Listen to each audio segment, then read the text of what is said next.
For 40 years, a squat, unremarkable building on North Beach Street in Daytona Beach held more automotive secrets than most manufacturers' entire research divisions. Its owner called it, without a trace of modesty, the best damn garage in town.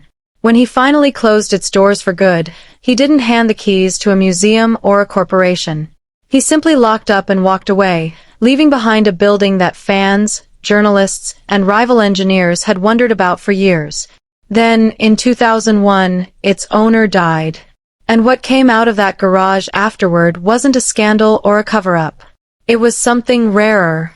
Proof. Henry Yunick, everyone called him Smokey, was born in 1923 and grew up on a farm outside Philadelphia. He left school early, taught himself mechanics, and eventually flew bombing missions over Europe during World War II, earning an air medal and a commission before he ever turned a wrench professionally. When he came home, he settled in Daytona Beach and opened a garage in 1947. It grew into the epicenter of early NASCAR innovation, a place where drivers like Marvin Panch, Fireball Roberts, and Curtis Turner came not just for repairs, but for an edge nobody else could give them. Smokey wasn't only a mechanic.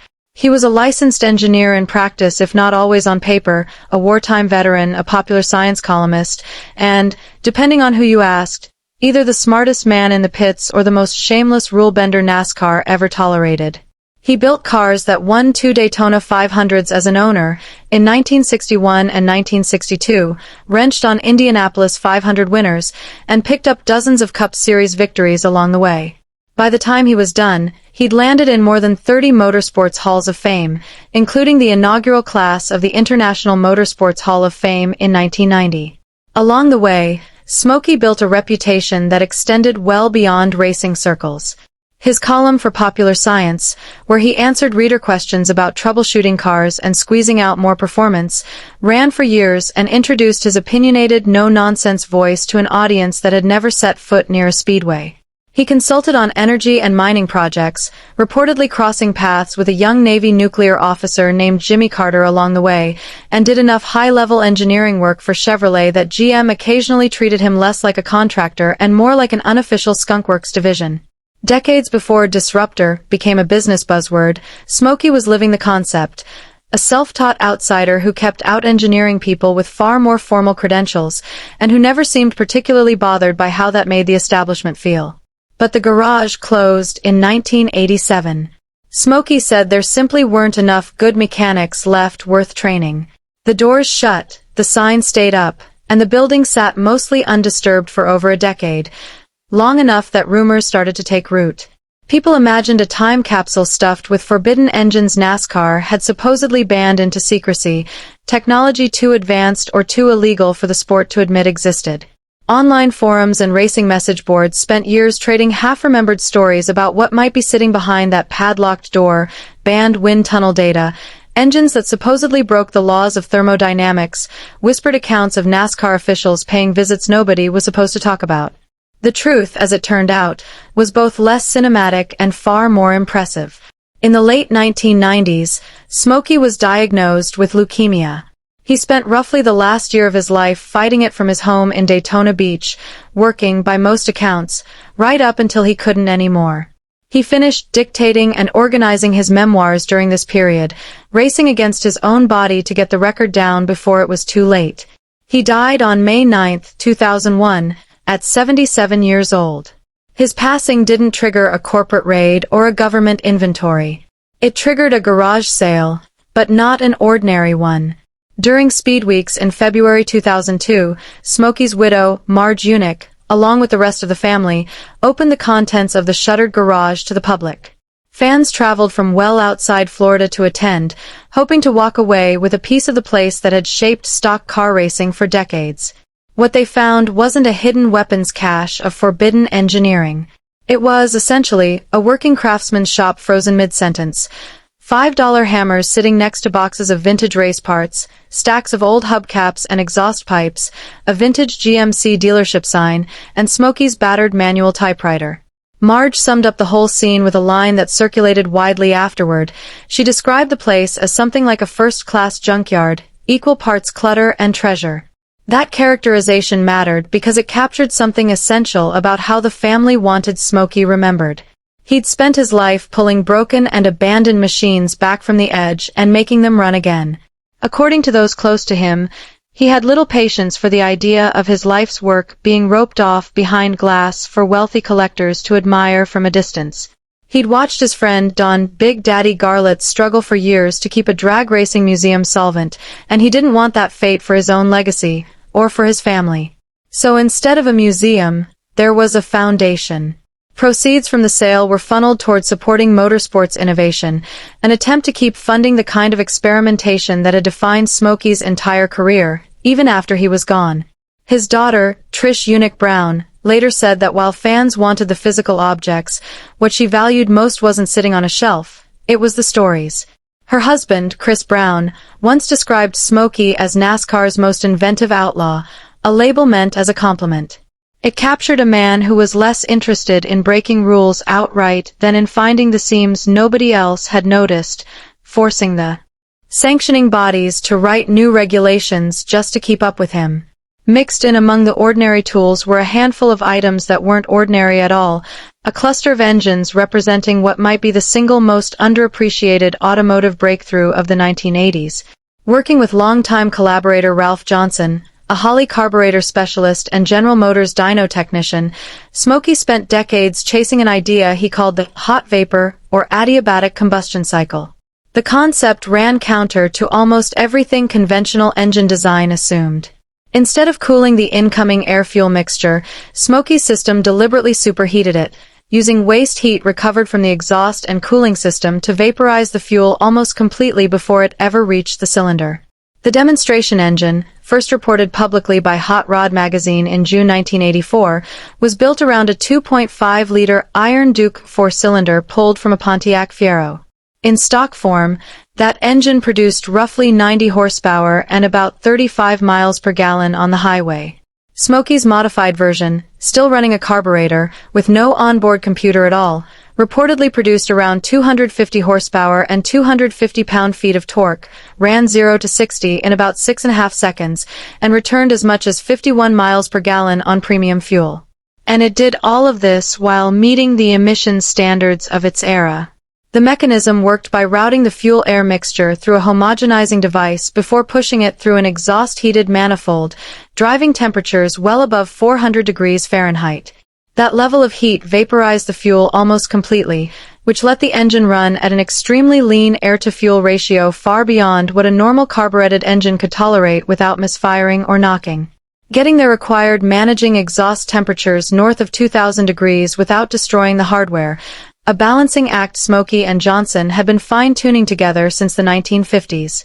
Multiple prototypes followed the original Fiero, versions built around a 3-cylinder Buick engine, a Ford engine, and a Dodge/Chrysler engine, each reportedly exceeding 45 miles per gallon. General Motors reportedly flirted with putting a version of the technology into S10 pickup trucks, and there was a licensing arrangement explored with crane cams for a retrofit performance kit. Neither materialized. Durability concerns, spiraling costs, legal disputes between the parties involved, and plain old institutional resistance to an outside idea eventually killed the commercial push. Smokey's daughter, Trish, later told Hot Rod that some of her father's exact tuning secrets simply died with him. He never wrote every detail down. But the hardware survived. Trish retained 4 of the original prototype engines in long-term storage. A collector reportedly holds a hot vapor Dodge unit, complete with a signed bill of sale. One example is said to be on loan to the Smithsonian Institution. And the most complete surviving example, a running, road-legal recreation built around salvaged original drivetrain components, was restored by enthusiast Tony Allers, who drove it for years before donating it to the Don Garlits Museum of Drag Racing in Ocala, Florida, where it remains on display today. It's worth sitting with that for a second. A carbureted, computer-free 4-cylinder from the early 1980s, verified by outside engineers, meeting period emissions rules while delivering muscle car acceleration and 50-plus miles per gallon. Detroit had access to this. Detroit walked away from it anyway. Part of the reason likely comes down to what engineers sometimes call "not invented here" syndrome. a reluctance, common at large manufacturers, to adopt a breakthrough that came from outside official channels, no matter how well it tested. Smokey wasn't a GM engineer working within the corporate structure. He was an independent shop owner with a cigar and a bad attitude toward bureaucracy, which made his results easy for insiders to dismiss even when the dyno numbers checked out. Add in genuine and reasonable concerns about how the system would hold up over 100,000 miles in the hands of an average driver rather than a dedicated tuner, plus the ballooning legal costs once multiple parties got involved in licensing disputes, and the technology had enough friction working against it to stall out even with the performance data on its side. That doesn't make the underlying achievement any less real.